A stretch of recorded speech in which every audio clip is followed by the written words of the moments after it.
A palavra de Deus nos guia e nos ensina como devemos viver a nossa vida. E isso é incrível. Quando uma pessoa é guiada por ela, não tem erro. Eu quero saber o que diz o livro, o que o Espírito está dizendo. Bom, faça uma arca de madeira de acácia com 1,10 m de comprimento, 70 centímetros de largura e 70 centímetros de altura. Revista-a de ouro puro, por dentro e por fora, e faça uma moldura de ouro ao seu redor. Deixa eu ler e aí seguimos. Ora, a primeira aliança tinha regras para adoração e também um tabernáculo terreno. Foi levantado um tabernáculo na parte da frente, chamada Lugar Santo. Estava o candelabro, a mesa e os pães da presença. Por trás do segundo véu, havia a parte chamada Santo dos Santos, onde se encontravam o altar de ouro para o incenso e a arca da aliança, totalmente revestida de ouro. Eu li só um pedaço de Êxodo que fala, mas estou complementando com Hebreus. Nessa arca estava um vaso de ouro contendo o maná, a vara de Arão, que floresceu, e as tábuas da aliança. Acima da arca estavam os querubins da glória, que com sua sombra cobriam a tampa da arca, que era o propiciatório, onde aspergia o sangue. A respeito, Jesus hoje é o nosso propiciatório. A respeito dessas coisas, não cabe aqui falar detalhadamente. Então, ele veio até aqui, enfim. O testemunho foi guardado na arca. A palavra testemunho, nesse contexto, equivale à aliança do Senhor com o seu povo. Então, o Senhor está aliançado com o seu povo, e o que ele nos prometeu é atemporal. Por isso a arca também é chamada da arca do testemunho. Então, olha aqui, dentro da arca, o Senhor mandou que colocasse as 10 tábuas dos mandamentos, desculpe, as 2 tábuas dos 10 mandamentos, o vaso de ouro com maná e a vara de Arão, que floresceu. Então, dentro da arca, preste atenção nisso, estava o testemunho de Deus. Aquilo que ele está compromissado conosco. Ele disse, ó, eu estou comprometido com você. O que há lá, o que há,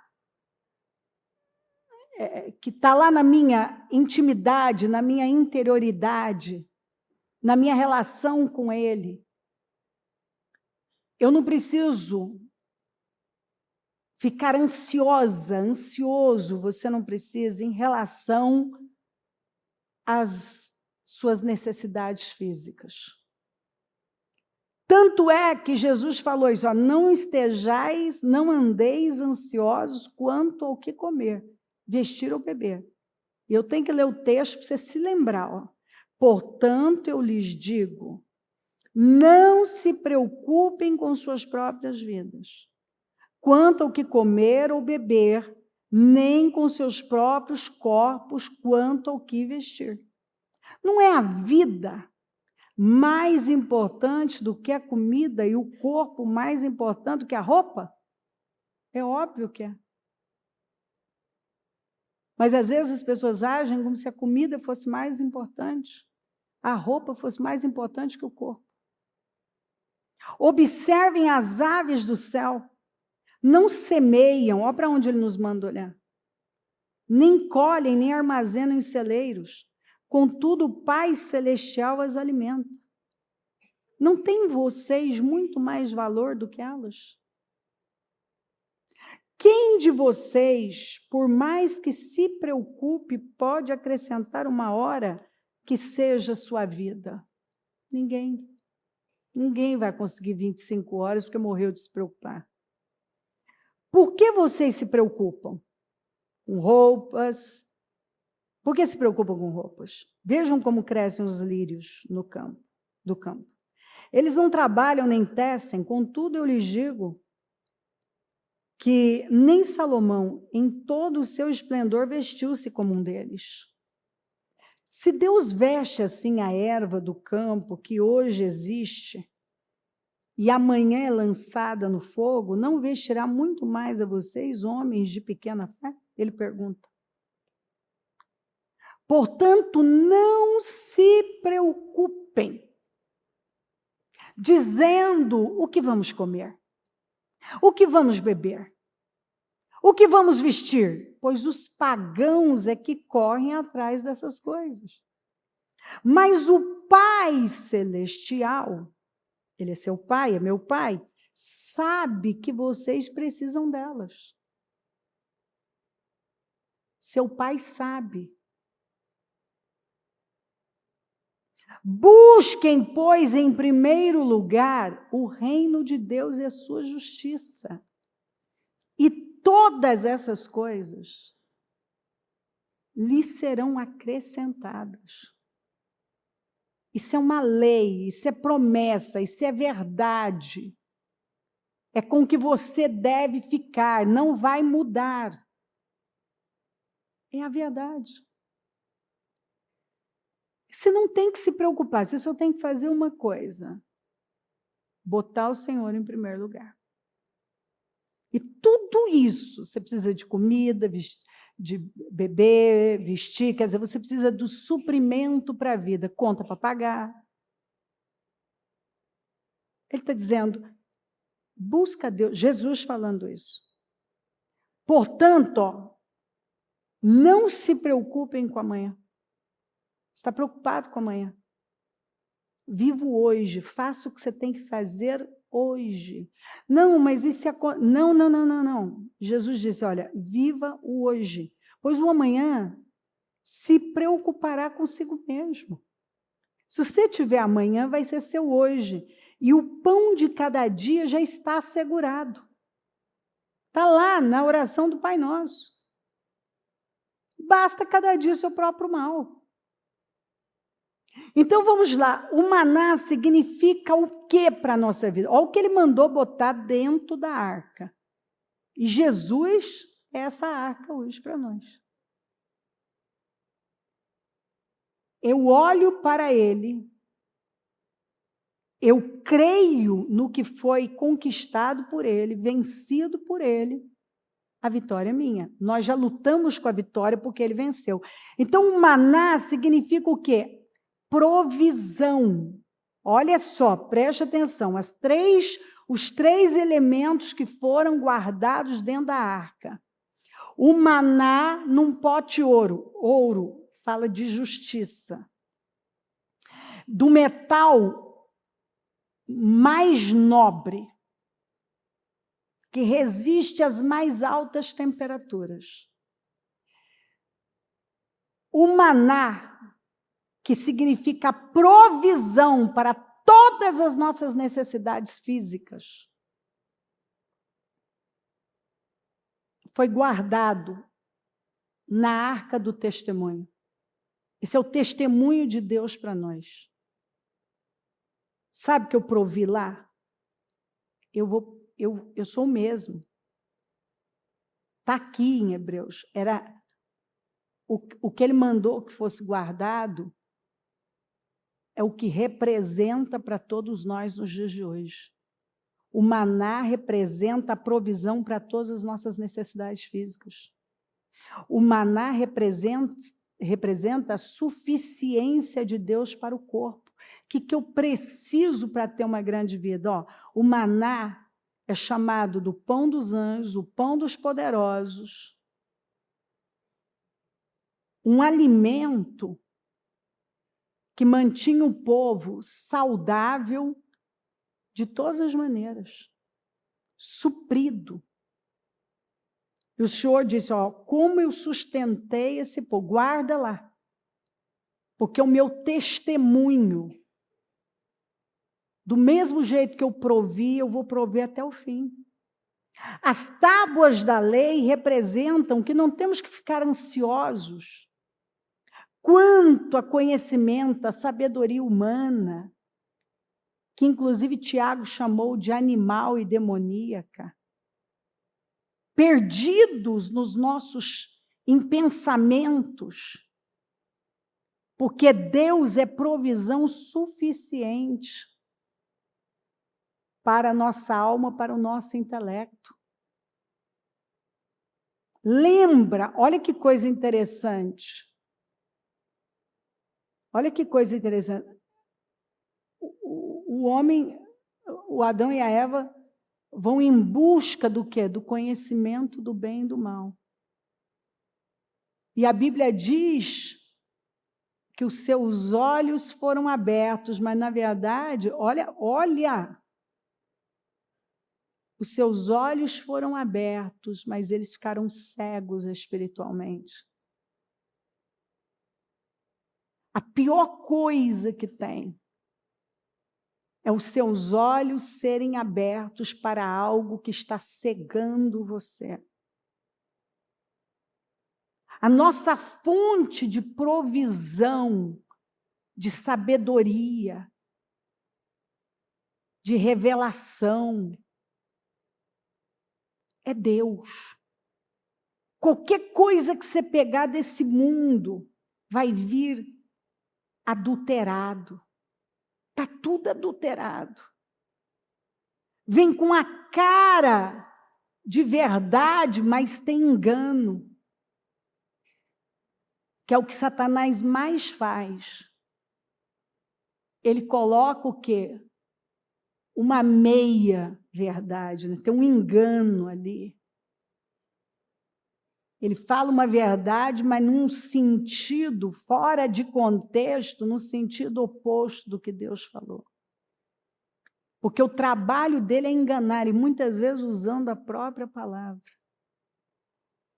Então, a Bíblia, por que ele mandou botar as tábuas da lei? Para mostrar que o que nós precisamos, está aqui, ó, nele estão escondidos. Por isso que, às vezes, eu vejo gente correndo atrás de tantas coisas que são irrelevantes para a vida. E em Cristo estão escondidos todos os tesouros da sabedoria e do conhecimento. Por isso que uma pessoa que Cristo está sendo formada nela, ela faz uso da mente de Cristo, tem a natureza de Cristo, ela pensa, ela fala como o Senhor. É um encanto. Ela tem tudo o que ela precisa. Ela não vai se entupir de coisas que vai envenená-la.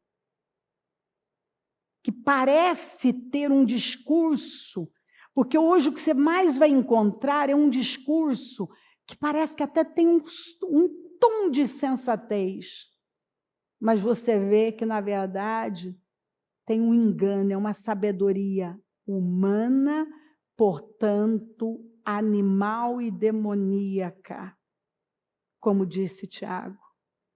Então, eu não tenho que ficar ansiosa por coisas que muitas vezes vão me contaminar. Eu preciso me encher dele. Nele estão escondidos todos os tesouros de sabedoria e ciência. É em Deus que nós vamos encontrar conhecimento verdadeiro e necessário para uma vida sábia e poderosa. Tenha certeza disso. Você pode saber até argumentar e citar não sei quem. É tudo vazio, meu querido. Tudo no final você vê que não alimenta, que não preenche. Você vê uma pessoa com a sua filosofia natural, com a sua sabedoria humana, ela não te alimenta. Parece que tem até um tom ali de sensatez. Mas você sempre vai encontrar algo que está desalinhado e aquilo não te preenche. Não preenche o seu coração. Nós fomos feitos para mais. Nós fomos feitos por um Deus e para este Deus. A vara de Arão é incrível. Representa a autoridade espiritual para reverdecer. Olha que coisa linda. Para reverdecer nas situações mais adversas. E nem a iminência da morte. Não. Nos fará temer. Porque era uma vara cortada, sem condições nenhuma de produzir alguma coisa. Nós não vamos temer nada, porque o poder que opera em nós é o poder que ressuscita os mortos. No dia seguinte, Moisés entrou na tenda e viu que a vara de Arão, que representava a tribo de Levi, tinha brotado, produzindo botões e flores, além de amêndoas maduras. Botões, flores e amêndoas maduras. Isso é impossível. Mas mostra um Deus que é capaz de fazer a vida de uma pessoa voltar a florescer, a produzir frutos nas circunstâncias mais assim adversas. Não tem a menor possibilidade. Todas as varas eram iguais. Varas que não tinham a menor possibilidade. Aquilo era um pau comum. Mas aquela que o Senhor escolheu, que a bênção dele estava lá, ela de forma sobrenatural, ela floresceu. Ela produziu botões, flores e amêndoas maduras. Então o Senhor mandou colocar, que Moisés colocasse dentro da arca, algo que seria um testemunho dele para a nossa vida. Até o fim, escuta, você não precisa temer. Tudo que você precisa para o corpo, eu supro. O jarro de ouro com maná. Isso que você pode não ter possibilidade nenhuma. Está tudo seco. Mas se eu te abençoar, o meu favor estando em você, você vai produzir de forma inexplicável. Escuta, você precisa da minha palavra, da sabedoria que vem do alto. Para de buscar conselho fora. Busca conselho no lugar certo, que é na palavra. Tanto que ele mandou colocar esses 3 elementos, que é o seu testemunho para a nossa vida, dizendo, é disso que você precisa, e esse é o meu compromisso eterno com você. Você não precisa temer. Nós temos essa sobrenaturalidade da ressurreição. Nós temos na nossa vida. A condição extraordinária do entendimento é a condição suficiente do suprimento.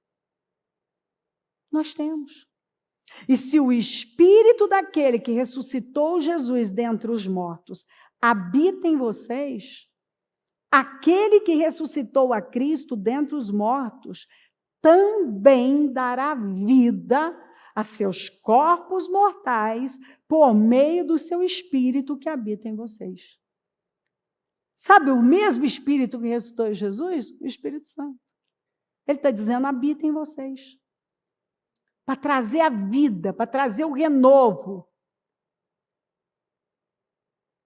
Não tem como você ser uma pessoa comum. A própria palavra está dizendo.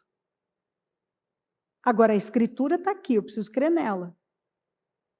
Quando fala que Jesus cresceu em 4 aspectos, e nós carregamos a mesma unção de crescimento, tá? Jesus ia crescendo em sabedoria, estatura e graça diante de Deus e diante dos homens.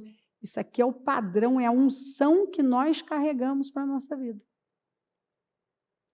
Do mesmo jeito que ele carregava essa unção que o levou a crescer mentalmente, intelectualmente, física, em estatura, na graça dos homens, de Deus e dos homens, a mesma coisa ele está dizendo, essa mesma unção está sobre você, sobre nós. Nós temos essa mesma unção de crescimento em todas as áreas. A mesma graça nos acompanha, que nos leva o quê? Ao curso natural. Qual é o curso natural? Crescer em todas as áreas. Nós somos comparados ao ouro. Farei que o homem seja mais precioso do que o ouro puro e mais raro do que o ouro fino de Ofir. Agora, para você conseguir um ouro assim, ele tem que passar pelo fogo, altas temperaturas. Em Apocalipse fala isso, compre ouro refinado no fogo, né? E roupas brancas. Então, o ouro é um metal valiosíssimo. O ouro é o mais resistente e valioso dos metais.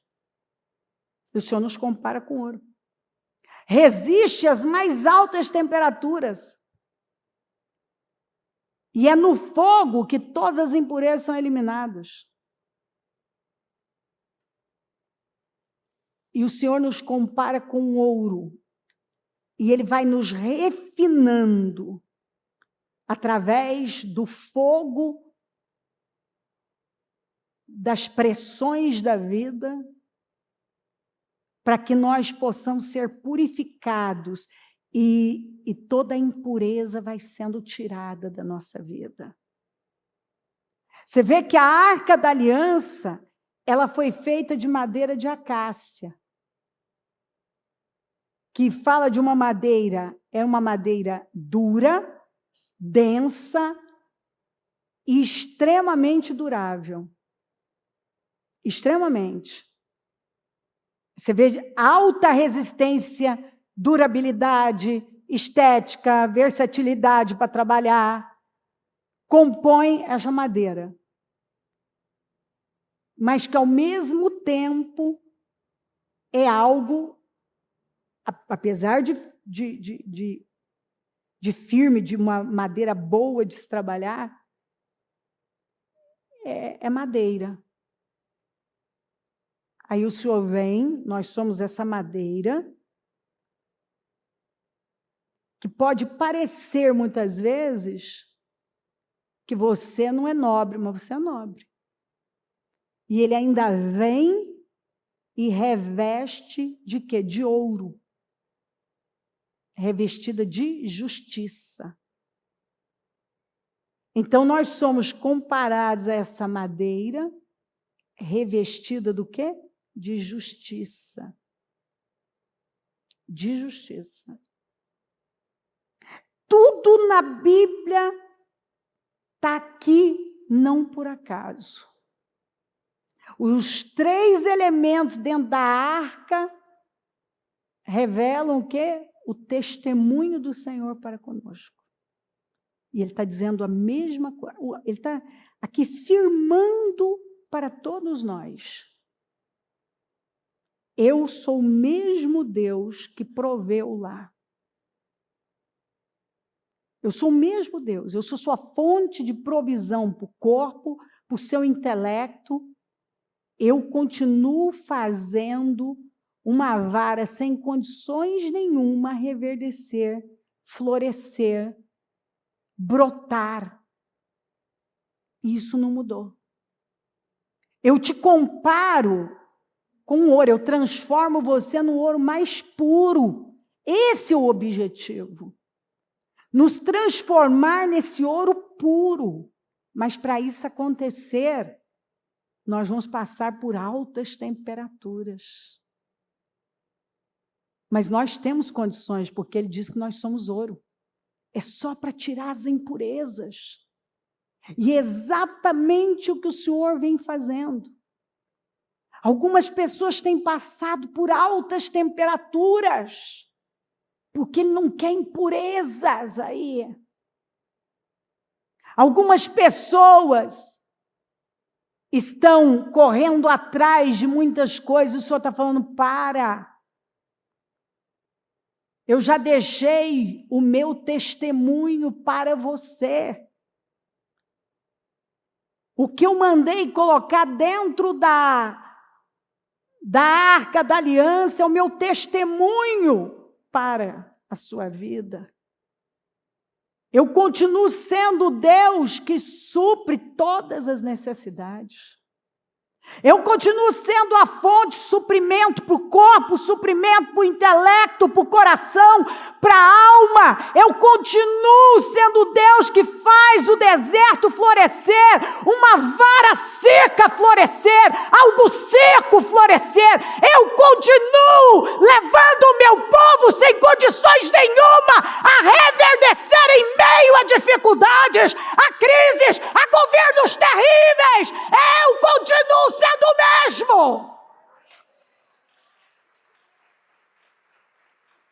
E Ele espera que a nossa confiança seja colocada nele.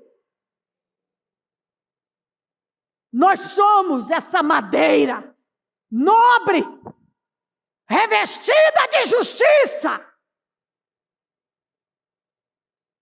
E nós precisamos crer naquilo que a palavra fala a nosso respeito, o que Deus já se comprometeu com o seu povo. Você precisa crer na verdade e se agarrar a ela.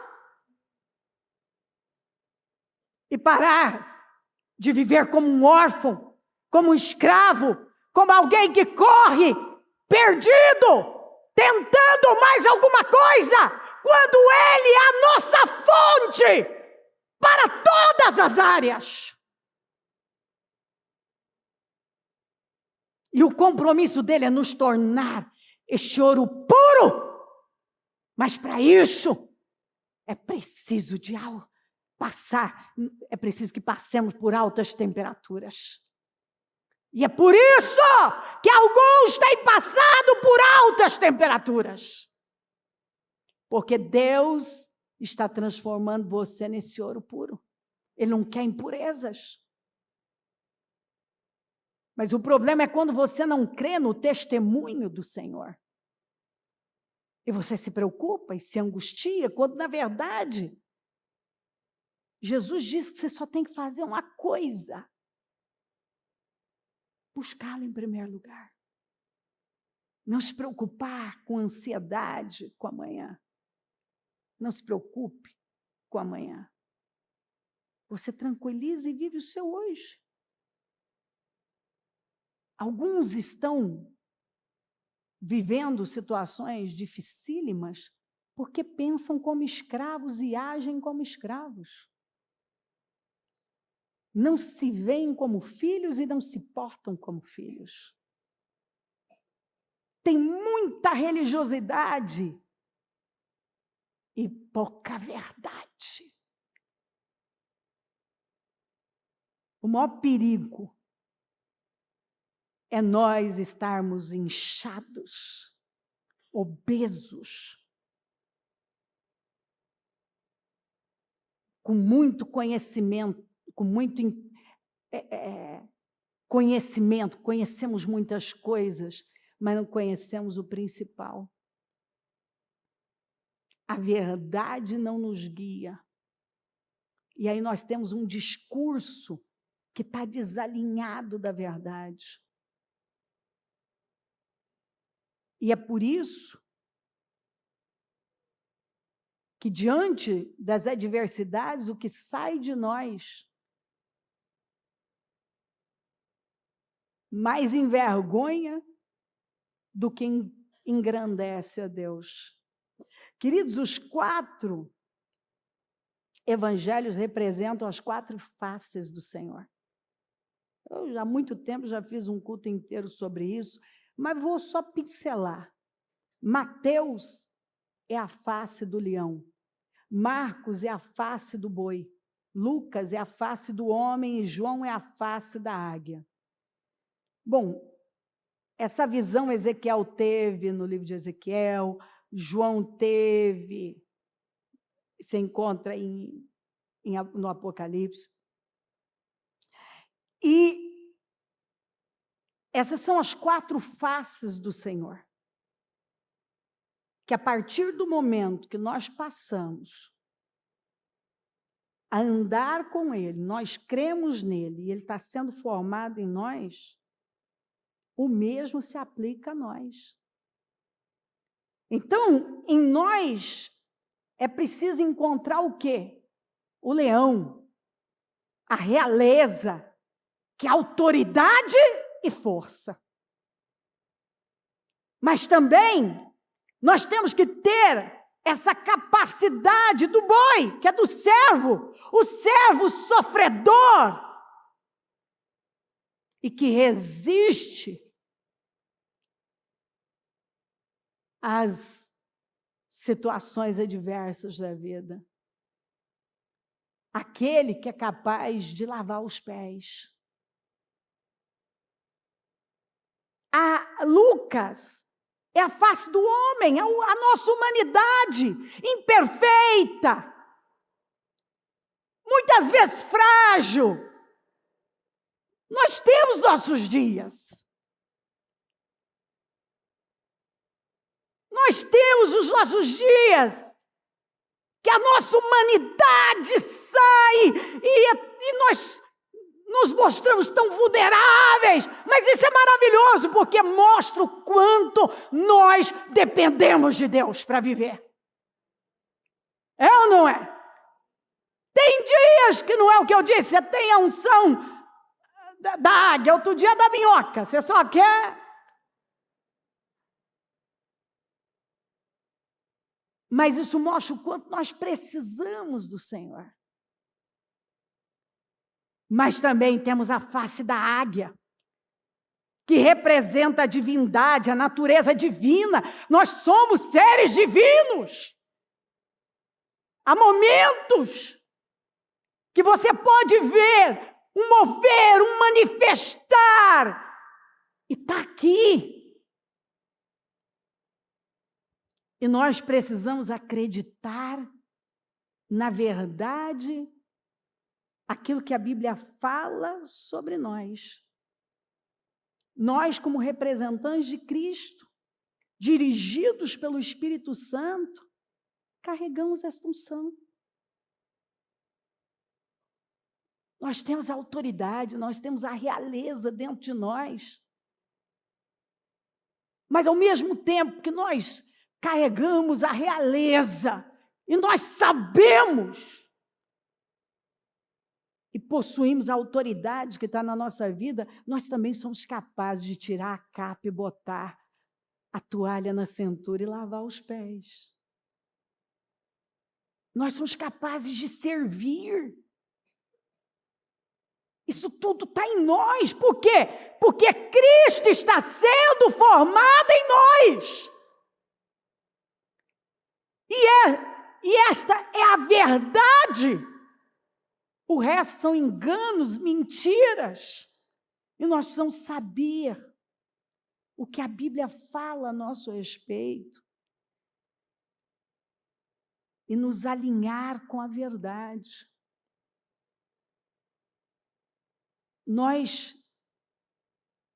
Lucas retrata a nossa humanidade.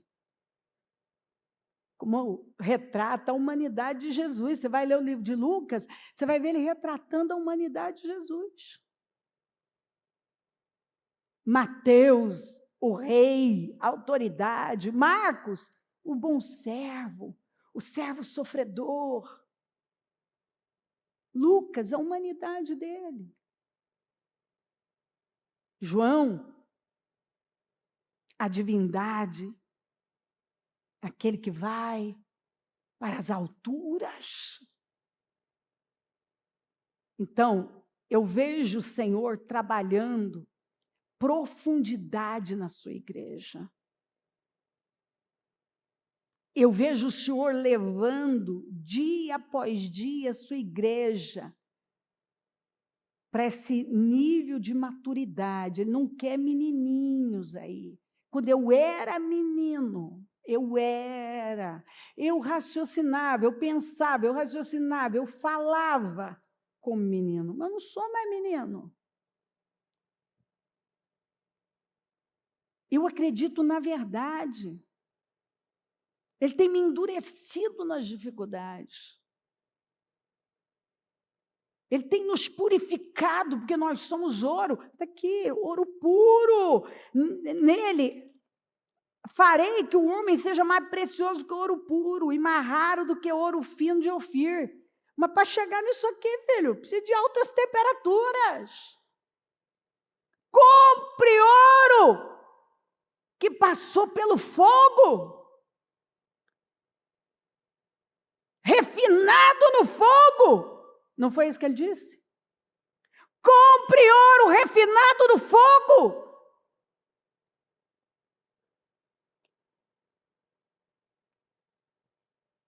Se eu quero um ouro puro, só tem um jeito. Ele vai ter que passar por altas temperaturas. Mas é dessa maneira que ele tira, como ele fala ainda em Provérbios, né? Que a prata tem que passar pelo fogo para tirar a escória, que são as impurezas. Então, o Senhor não quer os seus filhos dependentes de necessidades, correndo atrás, com medo, aflitos, mas crescendo nele, sendo purificado, dependentes dele, crendo no seu testemunho eterno para com seu povo. Eu sou o Deus que provê tudo que você precisa para a vida. Eu sou sua fonte de sabedoria, de conselho, de direção. E eu faço você reverdecer, florescer, frutificar nas situações mais adversas. Eu mostro que eu sou com você. Dentro de tantas varas, a sua vida vai florescer. Na sua casa, na sua família, no seu trabalho. Esse é o testemunho do Senhor para com o seu povo. Você foi feito de uma madeira nobre, revestida de justiça. Você não tem o que temer. Você foi revestido de ouro, que é justiça. E tem que sair essas 4 faces. Você acreditar, se enxergar como a palavra de Deus está apontando e viver a sua vida alinhada à verdade, para que Satanás não tenha poder de desviar você dela e levá-lo a perder tempo, vida e até o seu destino, porque só conhecendo a verdade que nós somos libertos. Enquanto há mentiras, há escravidão, uma mente escrava faz com que você tenha uma perspectiva totalmente desalinhada da verdade. O escravo termina no deserto. O escravo não focaliza o que ele deve focalizar. O escravo deveria estar... O escravo, ele aceita, ele se vê como uma pessoa incapaz. O escravo, ele está sempre focado naquilo que é irrelevante. Aquela mentalidade escrava levou o povo a focar só na necessidade e nem circuncidou os filhos. Escravo não entra na terra prometida, é filho que entra na terra prometida. E se você quer entrar na sua terra prometida, desfrutar do que é promessa, as promessas do Senhor, da verdade, viver a verdade, você tem que definitivamente romper com essa barreira. Paulo falou das fortalezas. E eu vejo a quantidade de pessoas que têm vivido uma vida à margem por causa dessas malditas fortalezas. Elas estão, e não é que elas até são sinceras, mas sinceramente erradas. Algumas pessoas, eu não tenho dúvida da sinceridade delas, mas sinceramente enganadas, sinceramente erradas, sinceramente equivocadas. Outro dia eu fiz essa pergunta: qual é a sua mentira mais sincera? Você vai ter que descobrir. Porque é aí que está travando. Alguns estão focados na coisa errada, porque a mente é escrava. Está correndo atrás de um monte de coisas. O discurso é de um escravo. Quando deveria acreditar na verdade e viver como príncipe, como livre. E você sabe que você está diante de um livre quando ele acredita na verdade. A verdade é, eu não tenho que estar preocupada. A arca do testemunho me garante, olha o que o Senhor mandou colocar lá. O que ele mandou colocar lá? O que ele mandou colocar? O maná representa o quê? Para a sua vida? Suprimento para tudo. As tábuas, a fonte de sabedoria, a sua dependência tem que estar aí. A vara de Arão, o que você aplica à sua vida? Que você pode florescer nas situações mais adversas. Mas se você não focaliza o alvo certo e fica com a verdade, quando você for pressionado, vai sair o quê? O que vai sair sempre o que está lá. E se é mentira, se é engano, é o que vai sair. E aí você vai se comportar como? De acordo com o que está lá dentro. Porque o objetivo é Cristo sendo formado em nós e nós revelarmos Cristo. Se você não consegue revelar Cristo, é porque ele não está sendo formado em você. Isso significa que não tem como você manifestar as quatro faces, não tem como você viver como ele está mandando você viver. Crendo que você é madeira, mas está revestido de justiça. Que você é ouro, que vai ter que passar por altas temperaturas, porque o Senhor não quer impureza, porque você é ouro. Você é nobre.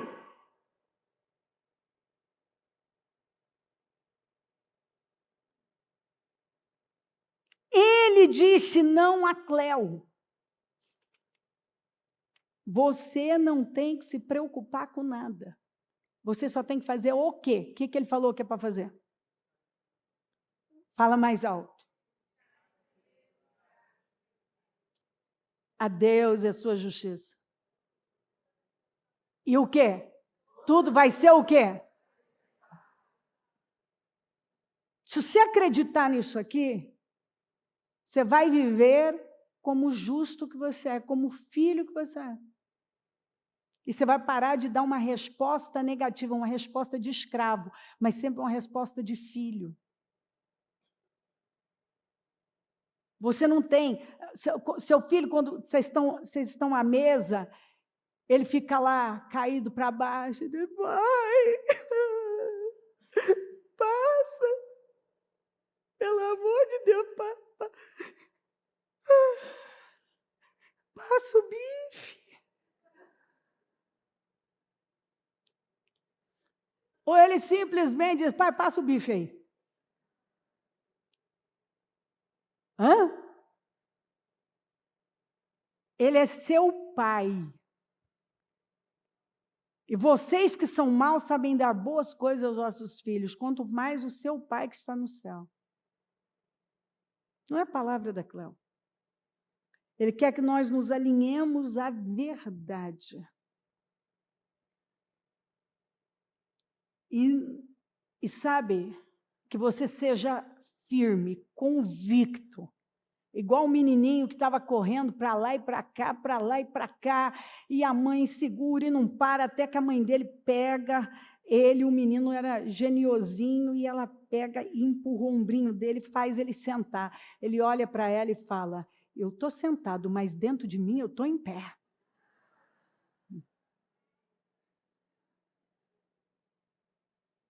Então, às vezes vem situações que quer nos obrigar a coisa, mas lá dentro você diz, eu estou em pé.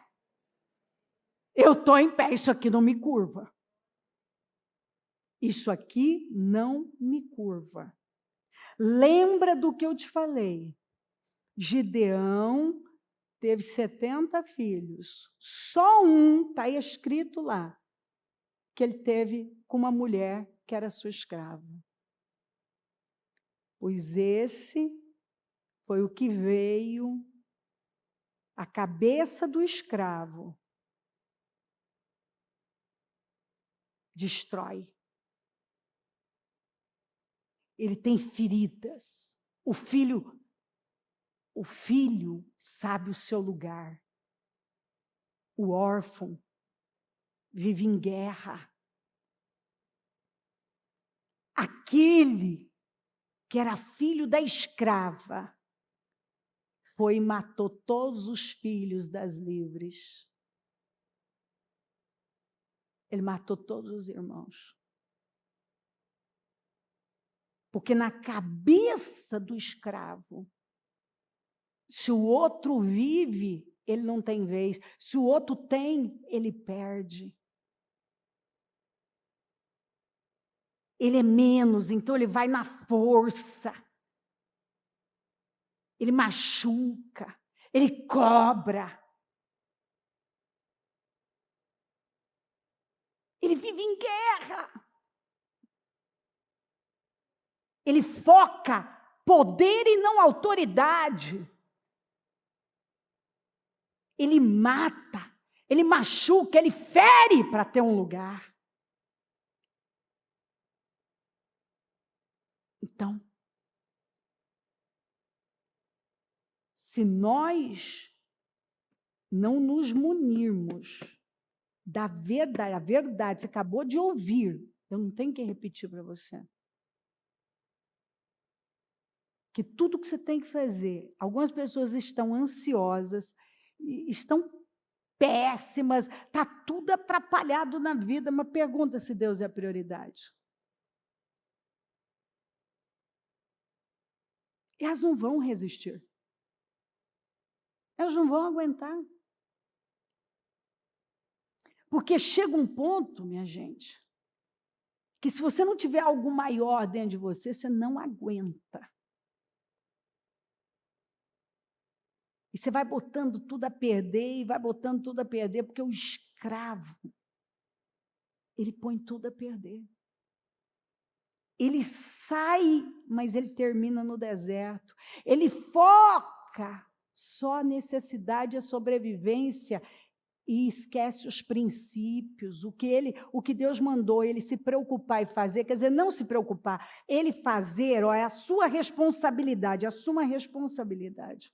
Circuncida seus filhos, ensina sobre o testemunho, esse é a sua responsabilidade. Não, ele está focado na necessidade, no direito, na cobrança. E eu vejo Deus me levando a repetir incansavelmente. Parece que eu não tenho outra mensagem, mas, queridos, eu vejo que eu posso mudar o texto. Ele leva para o mesmo canto. Por quê? Porque não tem saída. Se você quer viver uma grande vida, religião baseada em ritos não pode te levar além. Essa coisa que as pessoas criaram, as suas divindades, não estão podendo fazer nada por elas. Tem gente que está o tempo todo correndo para lá e para cá. Elas estão tentando sempre mais alguma coisa. É uma amargura, é o escravo amargo. Elas têm coisas tão importantes para focar, mas não. O escravo não foca aquilo que é sua responsabilidade. Ele está sempre focado naquilo que Deus falou para ele. Não foca isso, não se preocupe com isso, não vá para essa direção. Porque isso é coisa de escravo, você é filho. O filho herda. Não é isso que Paulo falou? O filho fica na casa, o escravo vai embora. O servo vai embora, mas o filho fica. Então, em nome de Jesus, para fazer Isaac foram 9 meses, para formar um pai, 25 anos. E Deus estava à procura de formar um pai ou de dar o Isaac para ele? Formar o pai, porque dar o Isaac, ó, era facinho, facinho, facinho. A coisa mais fácil que tinha era dar o Isaac para ele. Mas Deus estava interessado em formar um pai. E é isso que cada um tem que compreender. A arca do testemunho revela toda a provisão de Deus para a nossa vida, para toda a nossa vida. Amém? Maravilhoso.